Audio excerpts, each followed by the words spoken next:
PS Lights Out is live from Bahrain, and like always, we'll keep this unscripted, and you will have a better idea in this video because this is the first time me and Shubham are doing this podcast while in the same room. So yeah, like this is how we normally talk when we are on camera as well, like just going with the flow. Yes, so Bahrain Grand Prix live. Too much, just too much for me. Like so much. For the first time experience, I would say I was just stunned. I had nothing else to say. I was just like, I just had a big smile on my face. That's what my emotion was. And goosebumps, man. Yeah, and goosebumps every time a car passes by. I was like, oh shit, it's happening. So it's like a Spider-Man feeling again and again. But man, what an amazing feeling! So much. Like it's Like very hard to define it, right? Yeah, absolutely. Like we are experiencing this again and again. It was Of our course, it's first not done. Formula One race, and it definitely is not going to be the Yeah. last. Maybe not even this season. I'll try another one this season if I can. But man, it was amazing. The crowd, everything. And just to let you guys know, like even though we are not like professional vlogger, this might be our first vlog, but we did try to, take some snippets here and there and we'll compile it later on. Like Shubham is the editor, so he'll be compiling it, and we'll post it when we can. But yeah, we would love to take you guys with us and like For sure. see everything. So yeah, once again you're watching PS Lights Out. This is Shubham, with me it's Pruthvi, and we just watched an amazing Bahrain Grand Prix. That too live. So Yeah. yes, beautiful feeling, man. I have seriously no words. I was just stunned all Grand Prix. The environment, the crowd, like the location, everything was perfect. We both were in the first turn, university grandstands. All the action happened right in front of us. Haas crash right in front of us. Main crash in the race of Williams, the side pod broken, which also happened right in front of us. So the safety car was like, most of the action, even the overtakes were happening right in front of us. But yeah, it was like so much to gather, like where to look, and the crowd, every time someone passes, like the crowd is cheering so loud. And of course Hamilton fans, Norris fan, like Bahrain is supposed to be like pro McLaren fan base, I would say, right? Yeah, absolutely. But it was more Ferrari as well. Right, obviously, anywhere we go, it's Ferrari, so there's that. It's going to be. But yes, when we talk about, like when Shubham is talking about the actions happening right in front of us, for that it would be the F2 race. F2 had the most action when it comes to where we were sitting. So there was too much. Many overtakes happening. Yeah. Kushmani didn't perform, by the way. Kushmani was like last, almost last. There was something wrong with his car, so he did pit, and yeah, we were expecting him to at least like grab few more positions, but no. But the next day, when we actually missed the race, he actually did good. He came second, I think. Yeah, P2 for him on the next day. Yes. What was that building next to the main track? McLaren building? Yeah, there was a McLaren building there. I think there is some like some partnership between Bahrain and McLaren. I don't really know. I have to look it up. But yeah, so it's like when it comes to locals, we saw many McLaren fans here. But yeah, coming back to F1, I think we should start with qualifying because quali had a lot of action. Quali was amazing, and the grid was like super. Like top 5, we couldn't have asked for anything better. Even though Russell and Kimi both were hit by one place grid penalty, it still was an amazing. Like it was all set for an exciting race, right? Right, of course. Because Norris was last, like not last. He was coming from behind like P6. Yeah. So we knew that it's a fast McLaren, so he will be overtaking, and he did at the start itself.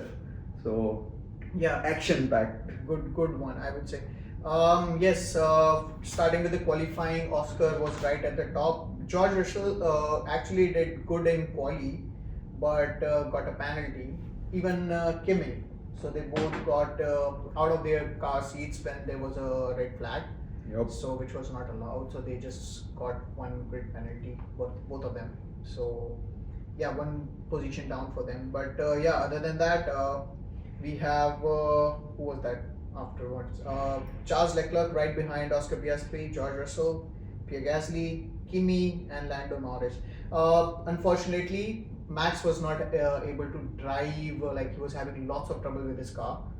So just P7 for him. Even for Tsunoda, it was like better than last Grand Prix. Yep. Like P10 is not bad, right? And somehow we were like shocked looking at Pierre Gasly. Yeah, I mean, like why was a pink car up there? I was like pretty shocked, man. That was absolutely amazing. So unlike our most podcasts, we won't go much team by team because first of all we are it's Monday here and we both have to catch our flight, so we are shooting this podcast right before we leave. So it would be a little bit more unorganized than it usually is, our podcast. But coming back, Pierre Gasly was absolutely stunning. Like in quali as well, like out qualifying every good drivers, man. Max Verstappen. Of course. Damn, it was so in an Alpine, for me, I would say the driver of the day would be Pierre Gasly, no doubt. Hamilton did an amazing job, but of course he has a fast car, and they did bring like major upgrades this weekend, and like it was looking on the paper as well, like they were fast, and of course. But one major thing, it's the track temperatures. It's crazy hot in here.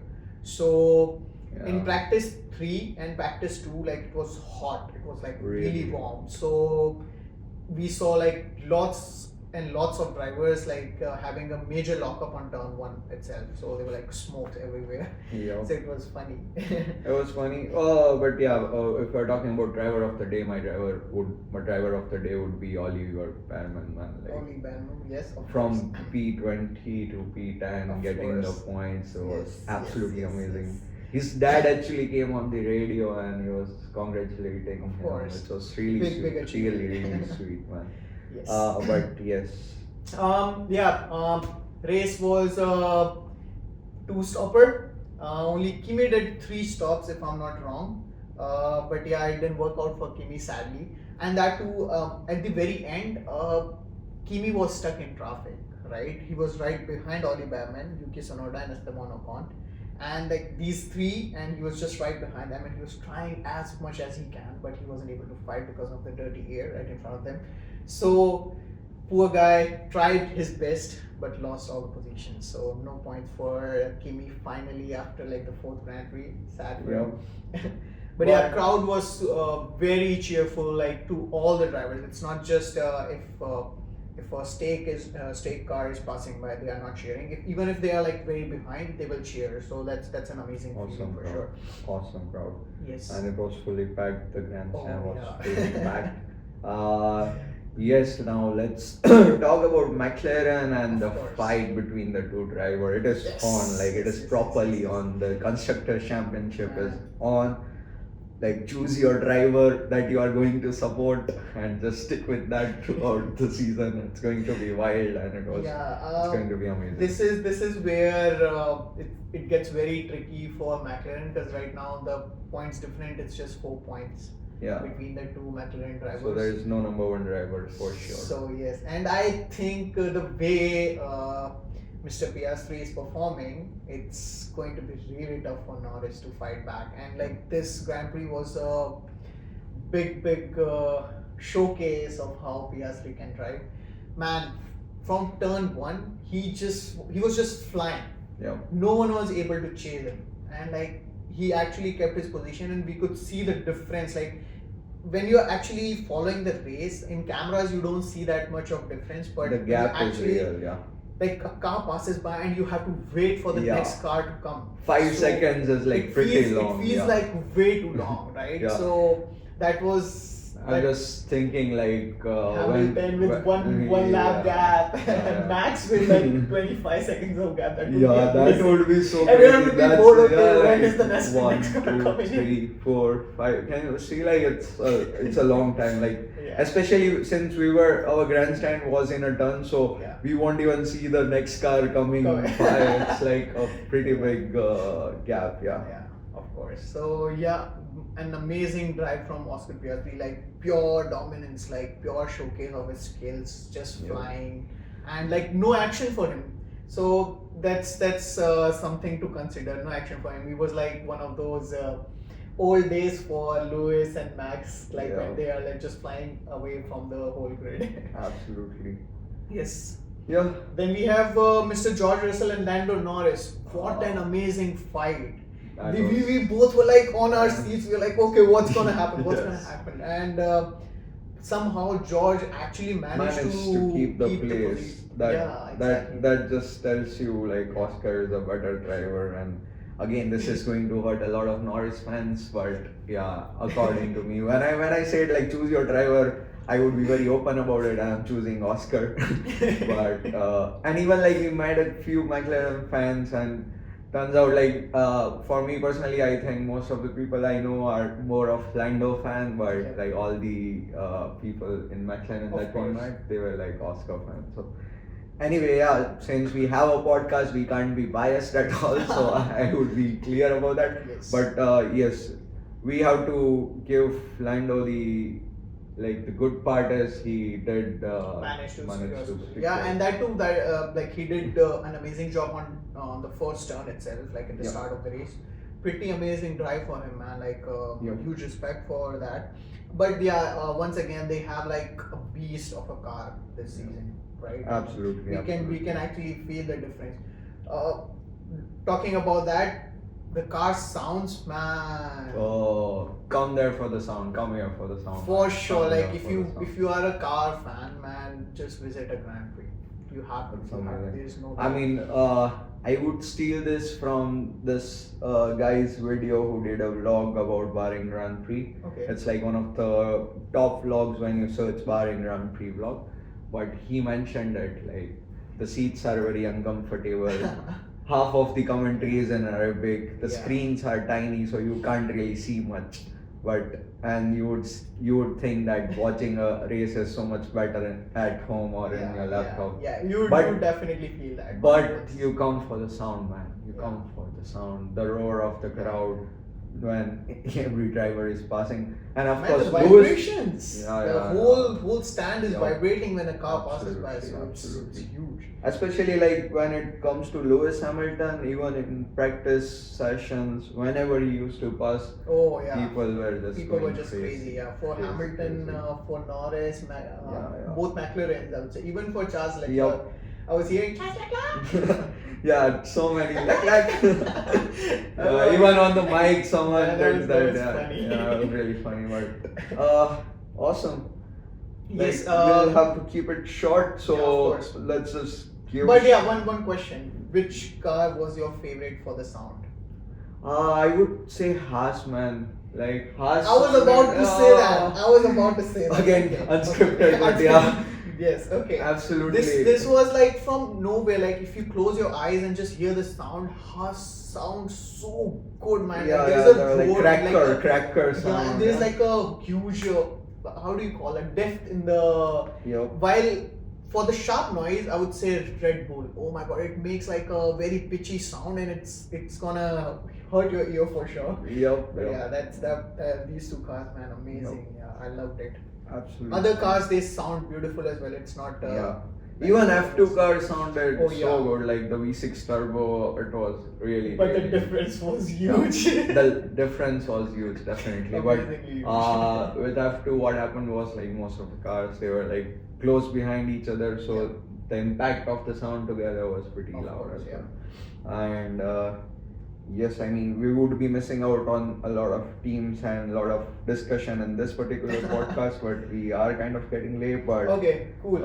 Any mentions you want to give? Like I said, Oliver. Yes, next up we have, so Lando Norris did an amazing job. Like, till the end, we were expecting Lando to pass on George, but unfortunately he wasn't. The funny incident, this guy thought Lando actually managed to pass George Russell. And I told him, bro, the race is over. because on the screen we cannot see if it's the last lap or not. So every time I was like scrolling in like on my phone and like I was zooming in again and again. I was showing it to him, but because I didn't know what lap we are on, so he thought like there's one more lap. And he's like, yeah, finally Lando passed George, and I'm like, no man, the race is over. Yeah, that was funny. That brings us to one important thing that I wanted to mention. Like here, I mean, obviously you guys must be knowing, but there is about 1.5 minutes of delay between the F1 feed that we get and at the race. So I was trying to get it on, like I was on my phone with the F1 TV on, but 1 minute gap, it's like huge. Yeah, it's a huge broadcasting delay. Yeah, huge broadcasting delay. So you can't even catch up, you know, of course. Especially when it came to qualifying. So we have to zoom our phones. Like and it's on the screens we don't see much of the edited version as well. We just see the names of the drivers and an F1 written in the corner. That's it, and the lap number. So it looks like an F1 layout that we see on our phones and tablets, but it's not the same. Like we don't see what tires they are on. It shows with a dot. So it's a red dot, yellow dot, or white dot. Lap number we don't get. We see, but it's very tiny. It's even the dots, they are so tiny. It's so hard to follow what tires they are on. And like the they commentary. don't show if someone has overtaken anything. There is a replay, but they don't show all of these things that we see on our phones and like TVs, of course. So it's not like a fully edited version. So maybe that's why there's a huge delay in broadcasting. I guess so. Yes, definitely. Yes. And the commentary, it like switches between Arabic and English, and even the English version, it's not basically like Alex Shakes or Martin. It was a random guy doing an English commentary and Arabic at the same time. So they were like maybe two guys. But it was decent. It wasn't the again best. Like we would love, like, you know, these days when I watch the race, I have the map open on my laptop, and on the TV I would be watching the race. But no, it was good. It was good. Okay, cool. Yes, then we have Charles Leclerc. It was a decent drive for him. Managed to secure good enough points for Ferrari, but not too much of action. He did good fights with Lando Norris, but later on they just disappeared, and even the pit stop, and then two pit stop is always like there's a chaos in the pits, and that's where Max had to manage a lot, and where he lost a lot as well. So that's why we have number 4 Charles Leclerc, and then we have Hamilton. Man, the Hamilton is different. Like it hits different. Whenever Hamilton passes, the crowd is so crazy. Oh my god. So he Shubham did not manage to get to the pit lane walk, which happened on Thursday because his flight was late. But I was able to go there, and there was a huge crowd at the Ferrari garage. We got to see a lot of drivers. Like we saw Kimi, we saw Nico, George was there. But everybody was basically waiting for Lewis Hamilton and shouting Lewis. Unfortunately, we could not see him, but the crowd was so crazy that Ferrari actually shut their doors, the garage doors, but people were still not. They were still hoping for him. They were still hoping to come by. But yes. Ferrari fan. Everyone is a Ferrari fan for sure, no doubt in that. Moving on, like Yuki Tsunoda finally able to manage to get some points in the second Red Bull. So we have number 6 Max Verstappen, and at number 9 we have Yuki Tsunoda. But like the fact that Pierre Gasly and Esteban Ocon in a Haas and an Alpine is above him is not very exciting. So if we are mentioning Pierre Gasly, let's talk about Max and Pierre Gasly. There was so much action that the camera didn't focus much on Pierre Gasly and how badly he was fighting Max, and that too in an Alpine. Fighting Max is like, it's like you have been given a tractor and you're fighting with a Lamborghini after that. It's not a Lamborghini tractor, by the way, but I'm just mentioning the tractor. But man, amazing job by Gasly, like holding for like till the last lap. He was right there. And maybe like for 6 or 7 laps he kept on trying, but he did fight. So Lando versus Russell, and Max versus Gasly. Even Lando versus Leclerc was an amazing fight. The crowd was loud. Crazy, it was crazy. Crazy. Yes, so amazing job by Pierre Gasly securing P7. Good points for Alpine. So that's what we were talking in the last podcast as well. That Alpine will show up in one race and like secure all the points. Yeah, definitely. They are like right now. They got 6 points, so it's good enough for them.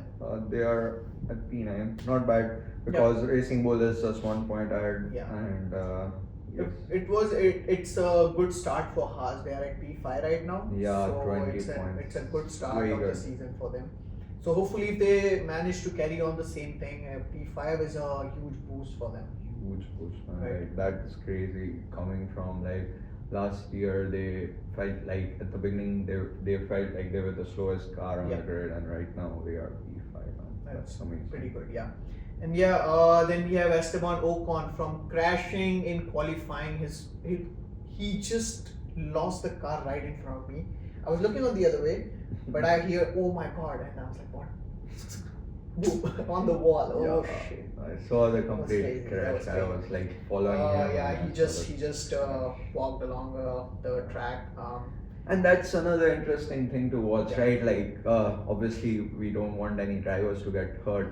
But once there is a crash, the marshals coming in, like everybody was cheering marshals, and like the safety car coming in, and the medical car coming in, lifting the driver. All of that was happening right in front of us, and that was something that it's good to experience live, seeing on TV is one thing, but seeing people cheering for Marshall makes sense as well, because like they are going on the track. The track is huge. It's not a tiny track. So from the grass to the track, they're running, grabbing something, and then going back. So of course people were like cheering for them and like appreciating it for sure. But yes, getting hit by a car would make no sense, right? So they're putting their life on the risk, huge risk, I would say. Huge respect to Marshall, and I love the fact that the whole crowd was cheering. And they were happy. And they were really happy. They were like waving their hands, and like that was amazing. There was a guy who got a huge the side of maybe like it was a 100-meter sign on turn 1. So he got that and he was like, I have this. it was funny. But coming back to Haas, beautiful drive. Where am I? Esteban Ocon, sorry. So beautiful drive from Esteban Ocon. From P10, he started at P10. So in Q3 he got the crash, so which was a heartbreaking thing. Maybe like I don't expect them to be somewhere up on the qualifying anyways. But again, like it's crazy. It's very unpredictable when it comes to the midfield. Sometimes. Like Sainz, he was so good in quali, but he couldn't manage the pace in the race.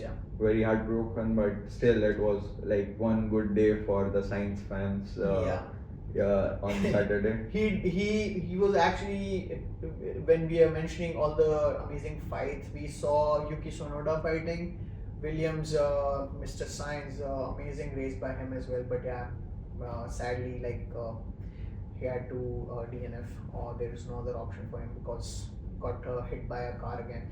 Whole side pause was like gone, and that too on the first turn as well. So everything happened right in front of me, and it was so quick, like you won't even see what's going on. So tips for anyone traveling to Bahrain, I mean any other race, like if you want action, then don't choose the main grandstand. Choose a in main grandstand you can see all the you can see the pit, you can pick have a look inside the garage, which is really good. You can see the podium. So obviously there are ups and downs to both, but if you want to see some live action, just choose a grandstand at the turn, I would say. I would say first turn is like more action. I met a guy from France, and he said like he always goes for the first turn and for more action. So that's something to note down. If you like speed, go for grandstands, or if you like the action, go for turn 1 always. So that we have. And then we have Yuki Tsunoda, we already talked about him, and then the points for another Haas, Oliver Baumann as your driver of the day.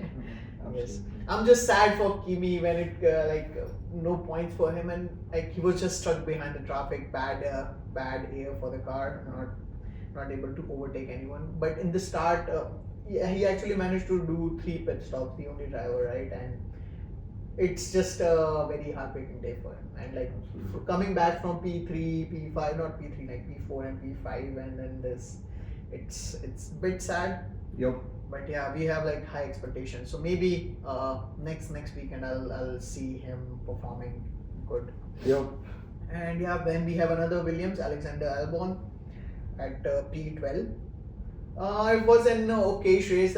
Once in the midway of the race, we saw like both the Williams fighting, Albon and Sainz for a couple of laps, but it wasn't that much. But yeah, Albon was like complaining since day one that there is like, please fix the car. So they are having major problems, and Alex is complaining. It's like he's not the guy. We have always seen him like a funny and a cheerful guy, but yeah, this whole weekend he was just mad.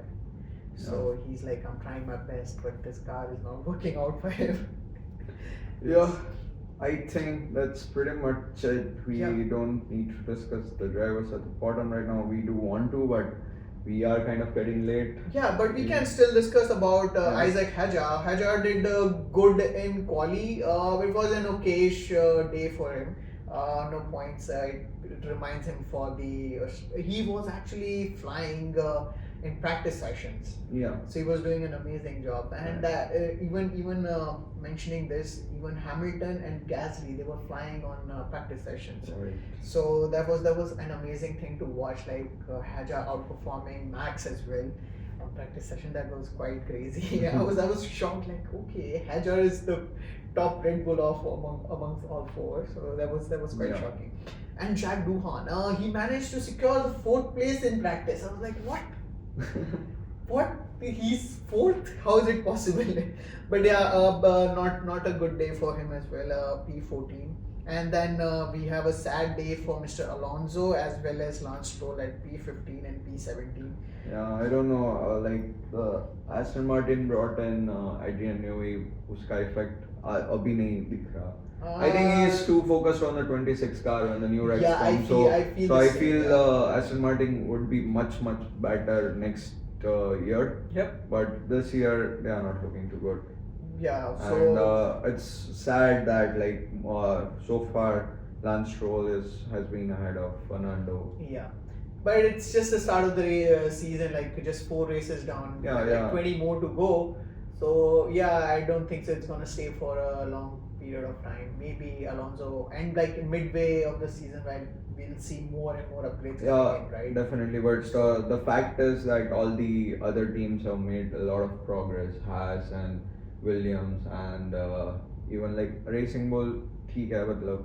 But these two, they have.